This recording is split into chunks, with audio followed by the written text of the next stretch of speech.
নমস্কার বন্ধুরা, আজকে আমরা কথা বলব পেনশন সম্পর্কে।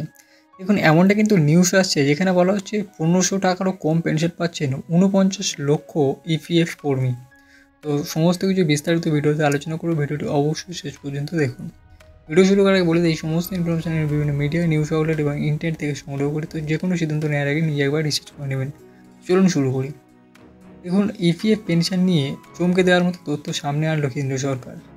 একদিকে যখন ইপিএফের সদস্যরা উচ্চতর পেনশনের জন্য দাবি জানিয়ে আসছেন, সেখানে নাকি ৪৯ লক্ষ সদস্য ১,৫০০ টাকারও কম পেনশন পাচ্ছেন। শুনে চমকে গেলেন তো?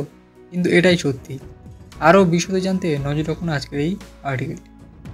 তো ১,৫০০ টাকারও কম পেনশন পাচ্ছেন কয়েক লক্ষ মানুষ। শ্রম মন্ত্রকের তথ্য অনুযায়ী ইপিএস 95 পেনশন প্রকল্পের আওতায় অর্ধেকেরও বেশি পেনশনভোগী মাসিক ১,৫০০ টাকার কম পেনশন পান।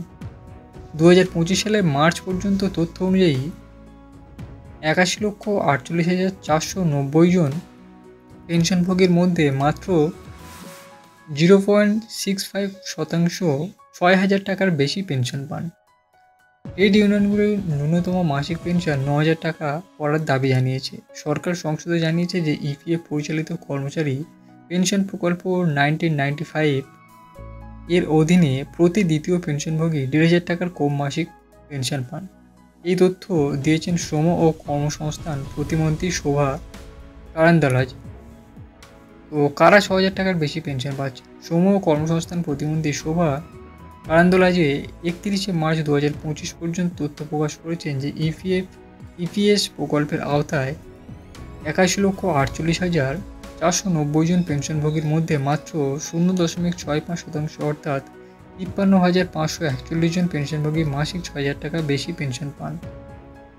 সেই সঙ্গে মন্ত্রী সংসদে জানান যে ১,৫০০ টাকার কম মাসিক পেনশনপ্রাপ্ত পেনশনভোগীর সংখ্যা ৪৯,১৫,৪১৬ জন। সুতরাং প্রায় প্রতি দ্বিতীয় ব্যক্তি বা অর্ধেকেরও বেশি পেনশনভোগী ১,৫০০ টাকার কম মাসিক পেনশন পাচ্ছে। ৪,০০০ টাকার কম মাসিক পেনশনভোগীর সংখ্যা ছিল ৭৮,৬৯,৫৬০ জন এবং ৬,০০০ টাকার কম মাসিক পেনশনভোগীর সংখ্যা ছিল ৮০,৯৪,৯৪৯ জন। শেষ কবে পেনশন টাকা বৃদ্ধি পেয়েছিল? মন্ত্রী আরও জানান যে পেনশন প্রকল্পের অধীনে বিতরণ করা মোট পরিমাণ ২২-২৩ সালে ২২,১১২.৮৩ কোটি টাকা থেকে বেড়ে ২০২৩-২৪ সালে ২৩,০২৭.৯৩ কোটি টাকা হয়েছে। উল্লেখ্য, ট্রেড ইউনিয়নগুলি ইপিএস 95 এর অধীনে সর্বনিম্ন মাসিক পেনশন ৯,০০০ টাকা করার দাবি জানিয়েছে। বর্তমানে সর্বনিম্ন মাসিক পেনশন ১,০০০ টাকা।